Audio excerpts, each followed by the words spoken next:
chers élèves de la 4e année économie-gestion. La leçon d'aujourd'hui d'économie porte sur les effets de la multinationalisation sur le pays d'origine.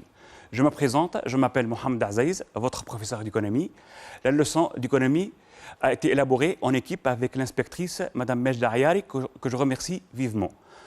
Nous plaçons maintenant la leçon dans son contexte. Nous poursuivons aujourd'hui l'étude de la partie 4 du programme d'économie qui est la mondialisation et ses enjeux. La partie 4 comporte 3 chapitres.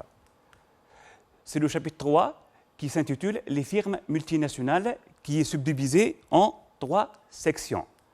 Vous avez déjà vu avec mes collègues la première et la deuxième section et nous passons aujourd'hui à l'étude de la section numéro 3 qui porte sur les effets de la multinationalisation sur le pays d'origine et le pays d'accueil. La section numéro 3 comporte 2 parties à développer.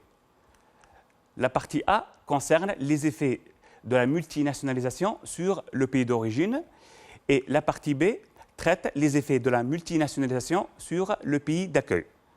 Donc, c'est la partie A qui fera l'objet de la leçon d'aujourd'hui. Donc, les objectifs de la leçon sont en nombre de 2. Un objectif de savoir qui consiste à dégager les effets de la multinationalisation pour le pays d'origine et un objectif de savoir-faire qui consiste à consolider l'exploitation des documents, notamment les textes et les graphiques. Donc, la problématique de la leçon est la suivante. Quels sont les effets de la multinationalisation sur le pays d'origine? Donc, 3 mots nous interpellent. Tout d'abord, la multinationalisation. Vous avez déjà vu cette notion dans la section 1 de ce chapitre qui désigne un mouvement de concentration des entreprises dans plusieurs pays à l'échelle internationale qui est synonyme du développement des firmes ayant des activités dans plusieurs pays. Le pays d'origine et le pays de la mise en mer, les effets peuvent être des impacts, des conséquences ou des répercussions. Donc, les effets peuvent être des effets directs et des effets indirects, des effets conjoncturels de court terme et d'autres structurels de long terme, des effets d'ordre quantitatif et d'autres d'ordre qualitatif, des effets positifs ou favorables et d'autres négatifs ou défavorables. Donc, c'est cette dernière typologie qu'on va retenir pour la leçon d'aujourd'hui. Donc, la leçon d'aujourd'hui s'articule autour de 2 parties. Nous allons montrer dans la première partie les effets positifs ou les avantages de la multinationalisation pour le pays d'origine. Et dans la deuxième partie, nous allons étudier les effets négatifs ou les limites de la multinationalisation pour le pays d'origine. Passons au premier titre de la leçon, à savoir les avantages de la multinationalisation pour le pays d'origine. Donc, pour chercher les avantages, ça revient à trouver une réponse à la problématique suivante. Donc, que rapporte la multinationale à son pays d'origine? Passons au premier effet positif de la multinationalisation pour le pays d'origine, qui est le rôle économique et technologique important exercé par la multinationale à son pays d'origine. C'est pour cela que je vous demande, mes élèves, d'utiliser votre manuel scolaire en lisant le texte numéro 1 de la page 302. Et vous soulignez les idées qui vous permettent de répondre à la question suivante. Comment une multinationale peut-elle être favorable à l'économie de son pays d'origine? Je répète, comment une multinationale peut-elle être favorable à l'économie de son pays d'origine? Ici, le terme favorable signifie qu'il est source d'effets bénéfiques. Donc, je vais lire le texte. Les relations des entreprises multinationales avec leurs fournisseurs ne sont que peu internationalisées. Les multinationales qui vendent à l'étranger à partir de leur territoire d'origine s'approvisionnent plutôt auprès des fournisseurs nationaux. Il s'agit ici des filiales commerciales qui vendent les produits de la mise en mer à d'autres pays. De même, donc je vais souligner cette idée, de même, c'est-à-dire qu'il y a une autre idée, c'est pour cela que je vais l'encercler, je continue la lecture. Leurs filiales installées à l'étranger continuent souvent de recourir largement à des fournisseurs installés dans le pays d'origine de la mise en mer. Il s'agit ici des filiales relais. C'est pour cela que je vais souligner cette idée. Donc ici, l'idée à retenir que les filiales commerciales et relais continuent toujours à faire appel à des fournisseurs dans les pays d'origine. En d'autres termes, il joue toujours un rôle de stimulation des activités des fournisseurs, soit en amont, soit en aval, ce qu'on appelle les effets d'entraînement. Je continue la lecture. La plupart des multinationales concentrent leur activité d'innovation et de recherche sur leur territoire d'origine. Donc il y a une autre idée, c'est pour cela que je vais la souligner avec une autre couleur qui est le vert dans ce cas. Je continue la lecture. En 1996, sur les 1500 chercheurs d'IBM, 2000 sont basés aux États-Unis. Les risques d'imitation et de divulgation des connaissances ainsi que la nécessité de lier la recherche aux stratégies productives et commerciales de l'entreprise imposent de conserver ces activités près des centres de décision, lesquels restent situés dans les territoires d'origine des firmes. Il y a une autre idée que je vais la souligner, qui signifie que les maisons mères dans les pays d'origine restent toujours le monopole pour les activités de recherche et d'innovation. Donc, nous récapitulons à partir des idées soulignées que la multinationale joue un rôle économique et technologique important pour son pays d'origine, car les filiales commerciales et relais, puisent de leurs ressources, générant ainsi des effets d'entraînement. De même, les emplois les plus qualifiés, c'est-à-dire les emplois qui requièrent du savoir-faire et du savoir-être, comme les chercheurs et les experts, pourquoi ils font ça? Pour éviter l'imitation des technologies et la divulgation des connaissances. Donc, on peut dire que les filiales commerciales et relais puisent de leurs ressources pour accéder à la main-d'œuvre qualifiée et à la technologie. Donc, vous pouvez conclure que le pays d'origine continue toujours à jouer un rôle important de base économique et technologique. Donc, passons maintenant au premier effet positif, qui est le rapatriement de revenus. Je vous demande de lire le texte numéro 4 de la page 303 et vous soulignez les idées qui vous permettent de répondre à la question suivante. Dégager les revenus rapatriés par les multinationales. Ici, la question comporte deux mots-clés. Tout d'abord, le verbe dégager qui signifie extraire. Et rapatrier est un adjectif qui provient du verbe rapatrier qui signifie faire revenir. Donc, je peux reformuler cette question d'une autre manière. En fait, je vous demande d'extraire les revenus que les multinationales vont faire revenir au pays d'origine. Donc, je vais lire le texte. Les firmes multinationales ont un impact difficile à évaluer sur les revenus dans les pays d'origine, sur le revenu de l'État d'abord, en payant des impôts. Elles sont de gros contribuables, d'où la préférence de certaines sociétés mères pour une délocalisation en paradis fiscal. Le paradis fiscal est un avantage accordé pour un pays, pour une firme multinationale. Cet avantage concerne une fiscalité réduite ou nulle. Citons des exemples des paradis fiscaux dans le monde, comme le cas par exemple de la Suisse, le Luxembourg ou la Principauté de Monaco. Vous pouvez aussi citer l'exemple de la Tunisie, qui est devenu un paradis fiscal à partir de 1972. C'est un avantage accordé pour les entreprises multinationales de textile. Les recettes fiscales, je continue la lecture, les recettes fiscales de l'État risquent de diminuer. En outre, les multinationales rapatrient en pays d'origine des revenus. J'ai mis en gras cette dernière phrase parce que cette phrase va nous aider à répondre à la question. Les revenus sont profits, redevances et honoraires. Donc, je vais souligner ces revenus rapatriés. Je continue la lecture. L'implantation de filiales à l'étranger permet ainsi une entrée de capitaux. Mais la multinationalisation a aussi un impact négatif sur les mouvements de capitaux liés à l'investissement direct à l'étranger. Ici, il y a un impact négatif sur les mouvements de capitaux que je ne veux pas la souligner, parce que nous sommes toujours à la recherche des effets positifs. Une fois que les revenus rapatriés ont été soulignés, vous êtes en mesure maintenant de les énumérer. En fait, les revenus rapatriés sont les suivants. Des profits réalisés par les filiales implantées à l'étranger et qui sont généralement rapatriés vers le pays d'origine. Par la suite, des revenus au profit des actionnaires. Les actionnaires sont des associés dans le capital de l'entreprise qui, se trouvant dans le pays d'origine, ont le droit à une partie des profits réalisés par la filiale. Donc, le revenu touché s'appelle les dividendes. Cette notion a été largement étudiée en troisième année. D'autres revenus rapatriés, comme les redevances en contrepartie de l'utilisation des brevets d'invention versés à leurs titulaires dans le pays d'origine, et des honoraires qui sont versés aux experts de différentes spécialités en mission dans les filiales étrangères.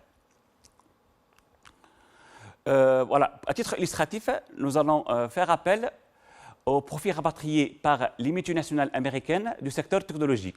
C'est pour cela que j'ai élaboré un diagramme en barre sur la base des statistiques qui ont été compilées par la CNUSED. La CNUSED, c'est la conférence des Nations Unies sur le commerce et le développement. Les statistiques du diagramme sont exprimées en milliards de dollars. Le diagramme en question montre que les profits rapatriés augmentent de 170 milliards de dollars en 2016 à 320 milliards de dollars en 2019, soit une augmentation globale de 88,23%. Donc, les chiffres du diagramme vont vous montrer que les profits rapatriés deviennent de plus en plus importants et constituent ainsi un avantage pour le pays d'origine, ce qui sera montré par le schéma suivant. En fait, les revenus rapatriés permettent au pays d'origine de se procurer de ressources supplémentaires, de ressources financières supplémentaires, qui permettent de financer l'activité économique, ce qui génère par conséquent un accroissement des investissements et de la consommation. En fait, les ressources financières supplémentaires permettent à la fois d'acheter des biens de production pour l'entreprise et des biens de consommation pour les ménages, générant ainsi un accroissement des richesses créées et donc à la croissance économique. Donc, vous pouvez déduire que le rapatriement de revenus est une source de croissance économique pour le pays d'origine. Maintenant, récapitulons les avantages de la multinationalisation pour le pays d'origine, qui passe par, tout d'abord, un rôle économique et technologique important, ensuite, une possibilité de rapatrier les revenus qui sont source de croissance économique. Maintenant, passons au deuxième titre de la leçon, à savoir les limites de la multinationalisation pour le pays d'origine. Et voyons ensemble comment une multinationale peut-elle désavantager son pays d'origine. Passons au premier effet négatif, à savoir la destruction d'emplois. C'est pour cela que je vous demande, chers élèves, de lire le texte numéro 3 de la page 303 et de souligner les idées qui vous permettent de répondre à la question suivante. Dégager les conséquences de la délocalisation sur l'emploi dans le pays d'origine. Nous revenons au verbe dégager qui signifie extraire. Donc, qu'est-ce que vous allez extraire? Vous allez extraire les effets négatifs de la délocalisation sur l'emploi dans le pays d'origine. Donc, je vais lire le texte. La France n'est naturellement pas épargnée par les délocalisations. J'ai mis en gras le terme délocalisation qui signifie un changement de lieu de production. Je continue la lecture. Plusieurs grandes industries en ont déjà été victimes. Ici, la dernière phrase signifie que les entreprises, les industries françaises sont victimes de la délocalisation. Donc, je vais souligner cette idée. Maintenant, voyez comment. Qu'est-ce que ça signifie, cette phrase? Je poursuis la lecture. Le textile, habillement, la chaussure, le jouet ou l'électronique grand public, le matériel électroménager et les chaînes hi-fi. La production et les emplois y ont disparu ou presque. Ici, les industries françaises sont victimes car la production et les emplois ont été disparus dans le pays d'origine. C'est pour cela que je vais souligner cette idée. Je continue la lecture.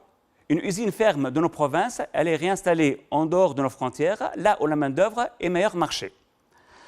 Voici ici des exemples qui ont été cités dans le texte, comme le textile, habillement et chaussures, les jouets, les activités d'assemblage et d'électronique grand public, qui sont des activités intensives en main-d'œuvre peu ou non qualifiée, qui sont victimes de la délocalisation suite à la destruction d'emplois dans les pays d'origine. Ici aussi, vous pouvez citer les emplois dans les technologies de la télécommunication et de la musique électronique qui sont à leur tour victimes de la délocalisation. Il est à noter que ces activités sont intensives en capital, nécessitant ainsi une main-d'œuvre qualifiée. Citons l'exemple de l'entreprise néerlandaise B2S spécialisée en musique électronique qui a exporté 5 000 emplois, dont la moitié au Maroc en 2018. Ici, le changement de lieu de production a privé le pays d'origine, qui est dans ce cas la Hollande, de certains emplois. Pour récapituler, les emplois perdus suite au mouvement de délocalisation concernaient au début les activités intensives en main-d'œuvre peu ou non qualifiée et touchent aujourd'hui les activités intensives en capital qui nécessitent une main-d'œuvre qualifiée. Donc, vous pouvez conclure que la délocalisation qui a généré une destruction d'emplois a augmenté la peur chez les ouvriers qui sont victimes de l'insécurité des emplois et de la perte des avantages sociaux. Donc, pour synthétiser, la délocalisation de la production impacte négativement le niveau de l'emploi dans le pays d'origine, car la multinationale, d'une part, elle détruit des emplois puisqu'elle s'accompagne le plus souvent par une fermeture d'usine. Ces emplois concernent généralement les travailleurs peu ou non qualifiés. D'autre part, elle prive son pays d'origine d'éventuels emplois lorsqu'elle investit à l'étranger. C'est-à-dire que ces emplois auraient pu être créés dans le pays d'origine.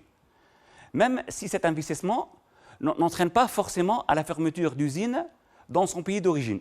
Comme on a déjà montré dans la première partie de la leçon, que les emplois qui requièrent une qualification et une technologie avancée restent toujours confinés dans le pays d'origine. Maintenant, passons à un deuxième effet négatif de la multinationalisation, qui est la sortie de capitaux. C'est pour cela que deux questions se posent. La première question est la suivante. La multinationalisation des entreprises risque-t-elle d'entraîner de moindres ressources fiscales? Justifiez votre réponse. La deuxième question est la suivante. La multinationalisation se traduit-elle seulement par des entrées de capitaux dans le pays d'origine? Donc, pour répondre à ces deux questions, nous allons nous baser sur la carte suivante. Ici, vous voyez une multinationale française qui a des filiales dans certains pays européens et dans certains pays du nord de l'Afrique, notamment en Tunisie. Ici, le changement de lieu de production prive le pays d'origine, qui est dans ce cas la France, de ressources fiscales importantes. Étant donné que la multinationale est un gros contribuable, elle cherche souvent à s'implanter dans les paradis fiscaux pour alléger leurs charges fiscales. C'est pour cela que le pays d'origine se trouve en situation de manque à gagner de ressources, de recettes fiscales. Voyons aussi une flèche sortante de la France vers la Tunisie, qui signifie, cette flèche sortante désigne des investissements directs étrangers qui partent de la France vers la Tunisie, nécessaires pour l'investissement en Tunisie. Ces flux sortants sont destinés pour l'investissement en Tunisie. Donc, la France, qui est le pays d'origine, est perdant des flux sortants. On voit aussi une deuxième flèche qui sort de la Tunisie vers la France sous forme de revenus de capitaux rapatriés. Donc, vous pouvez déduire que le changement de lieu de production impacte à la fois la sortie de capitaux et les entrées de capitaux. Maintenant, une fois que vous avez compris les informations qui ont été tirées de la carte, vous êtes en mesure de répondre à la première question. La multinationalisation des entreprises risque-t-elle d'entraîner de moindres ressources fiscales? Justifiez votre réponse. En fait, la firme multinationale est considérée comme une machine à défiscaliser, suite à la délocalisation de la production vers les paradis fiscaux, qui entraîne des moindres ressources fiscales de l'État, impactant ainsi les dépenses publiques, ce qui constitue un effet négatif pour le pays d'origine. Maintenant, passons à la deuxième question, qui est la suivante. La multinationalisation se traduit-elle seulement par des entrées de capitaux dans le pays d'origine? Ici, il y a un terme qui signifie que la multinationalisation peut entraîner à des entrées de capitaux, comme elle peut entraîner à d'autres choses, comme par exemple la sortie de capitaux. Donc, ce qu'on va voir d'après le schéma suivant. Donc, la multinationalisation se traduit par des entrées importantes de capitaux, puisqu'elle permet le rapatriement de revenus de capitaux à la suite d'investissements réalisés à l'étranger. Ensuite, elle se traduit aussi par des sorties de capitaux, car en implantant des filiales à l'étranger, la firme réalise des investissements directs à l'étranger, IDE, qui constituent par eux-mêmes une sortie de capitaux. Donc, vous pouvez conclure que la multinationalisation se traduit non seulement par des entrées de capitaux, mais aussi par des sorties de capitaux. Maintenant, passons à un troisième effet négatif, qui est l'impact sur le solde commercial. C'est pour cela qu'une question se pose. Comment la multinationalisation a des effets négatifs sur le solde commercial du pays d'origine? Nous rappelons que le solde commercial est la différence entre les exportations et les importations. Donc, pour répondre à la question suivante, nous faisons appel à la carte suivante. Ici, voyons un constructeur d'automobiles japonais qui a des filiales dans certains pays de l'Est de l'Asie. Ici, l'implantation des filiales à l'étranger fait augmenter les importations et fait diminuer les exportations. Voyons comment. Voyons ici une flèche qui sort du Japon vers la Chine, qui constitue des exportations pour le Japon. Au lieu que la production soit réalisée au Japon et exportée vers la Chine, elle a été créée par la filiale relais en Chine. Donc la production de la voiture a été réalisée sur place.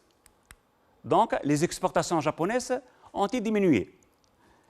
Voyons une deuxième flèche qui part de la Chine vers le Japon, qui constitue des importations pour le Japon, qui proviennent particulièrement des matières premières comme le fer, qui ont été importées par les filiales commerciales. Donc les importations japonaises ont diminué. Voyons aussi une autre flèche qui part de la Chine vers le Japon sous forme de composants ou de sous-ensembles comme les disques freins qui proviennent des filiales ateliers de la Chine. Donc les importations japonaises ont augmenté. Donc vous pouvez conclure que la délocalisation a augmenté les importations et a diminué les exportations. Donc, pour récapituler, la multinationalisation a un impact négatif sur le solde commercial du pays généré par tout d'abord la baisse des exportations qui sont désormais remplacées par une production sur le lieu même de commercialisation par les filiales relais et par la hausse des importations de matières premières en provenance des filiales commerciales, de produits semi-finis, de composants ou des produits finis en provenance des filiales ateliers. Donc, vous pouvez conclure que la baisse des exportations et la hausse des importations réduisent le solde commercial du pays d'origine. Continuons l'impact sur le solde commercial. Nous répondons à une deuxième question. Dans quel cas ces effets négatifs peuvent-ils être compensés? Nous allons nous baser sur le texte numéro 5 de la page 303. Vous soulignez les idées qui permettent de répondre à la question suivante. Dans quel cas ces effets négatifs peuvent-ils être compensés? Donc, je lis le texte. La multinationalisation a des effets négatifs sur le niveau des exportations d'un pays, par conséquent sur l'équilibre de sa balance commerciale. Ces effets négatifs peuvent toutefois être compensés par un effet de complémentarité directe. La production délocalisée peut stimuler la demande d'un produit et par conséquent renforcer à terme les exportations. Ici, la production délocalisée signifie qu'elle va stimuler la demande d'un produit et donc augmenter sa part de marché, ce qui entraîne à une meilleure compétitivité, générant ainsi à l'augmentation à long terme des exportations. C'est pour cela que je vais souligner cette idée. Nous continuons la lecture. Si la multinationalisation a parfois un impact négatif sur le solde commercial, notamment si des produits assemblés à l'étranger ou des produits semi-finis sont réimportés. En revanche, ils peuvent être compensés lorsque une production sur le territoire national, désormais délocalisée, nécessitait l'importation de produits primaires. La dernière phrase signifie que pour compenser la délocalisation de la production, c'est le fait qu'elle est proximité des sites des produits primaires, ce qui limite les importations. Donc, je vais souligner la dernière phrase. Donc, une fois que les différentes idées ont été soulignées, vous êtes en mesure de répondre à la question. Donc, l'impact de la multinationalisation sur le solde commercial du pays d'origine peut être amorti par, premièrement, le renforcement de la compétitivité prix et hors prix de la firme, ce qui permet à cette dernière de gagner des parts de marché et d'exporter davantage. D'autre part, la proximité de sources d'approvisionnement qui réduit les importations. Donc, vous pouvez déduire que par la hausse des exportations et la réduction des importations, le solde commercial s'améliore. Donc, si on récapitule les limites de la multinationalisation pour le pays d'origine, on peut dire que les firmes multinationales détruisent les emplois, font sortir les capitaux pour l'investissement à l'étranger et impactent le solde commercial. Donc, pour synthétiser la leçon, concernant les effets de la multinationalisation sur le pays d'origine, qui peuvent être soit des avantages ou des inconvénients. Les avantages sont en nombre de deux. Tout d'abord, un rôle économique et technologique important et une possibilité de rapatrier les revenus. Les limites sont en nombre de trois. Tout d'abord, la destruction d'emplois.